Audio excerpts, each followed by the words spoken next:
Hello বন্ধুরা, আমি পিউ আর আমি আজকে চলে এসেছি তোমাদের কাছে একটা ইজি ডিমের ঝোলের রেসিপি নিয়ে, যেটা খুবই হালকা পাতলা হয় এবং খেতেও বেশ ভালো হয়। আমি এটা আজকে অবশ্য প্রথমেই ট্রাই করলাম, খেতে বেশ সুন্দর হয়েছিল বলে আমি রেসিপিটা আজকে তোমাদের সাথে শেয়ার করছি। আজকে দুপুরে একটা লোকনাথ পুজোর ইনভিটেশন ছিল বলে দুপুরে তাই তেমন কিছু রান্না করিনি, তাই রাত্রিরে কি রান্না করব ভাবতে ভাবতে এটা করে ফেললাম।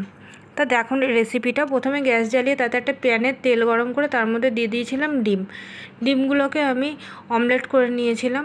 দুটো করে ডিম একসাথে করেছিলাম, করে ওটাকে মাঝখান থেকে দুটো টুকরো করে নিয়েছিলাম। তারপরে একটা কড়াই বসিয়েছিলাম। কড়াইয়ের মধ্যে তেল দিয়ে তেলটাকে গরম করে তার মধ্যে দিয়েছিলাম কালো জিরে ফোড়ন, তার মধ্যে দিয়েছিলাম আলু ভাজার মতন কেটে রাখা আলু, আর দিয়েছিলাম অল্প পেঁয়াজ কুচি। সেটা দিয়ে ভালো করে নাড়াচাড়া করে ভাজা ভাজা করে নিয়ে তার মধ্যে দিয়েছিলাম নুন, হলুদ গুঁড়ো আর লঙ্কার গুঁড়ো দিয়ে ওটাকেও মিশিয়ে বেশ একটু ভালো করে ভেজে নিয়েছিলাম। ভাজা হয়ে গেলে তার মধ্যে অ্যাড করেছিলাম পর্যাপ্ত পরিমাণে জল, আমি একটু জলটা বেশিই দিয়েছিলাম। তার মধ্যে দিয়েছিলাম একটা টমেটো, আলু টমেটোগুলো সিদ্ধ হয়ে যাওয়ার পর তার মধ্যে দিয়ে দিয়েছিলাম ভেজে রাখা ডিমগুলো। দেওয়ার পরে তার মধ্যে দিয়েছিলাম ম্যাগি মশলা, দিয়ে ওটাকে আমি নামিয়ে নিয়েছিলাম।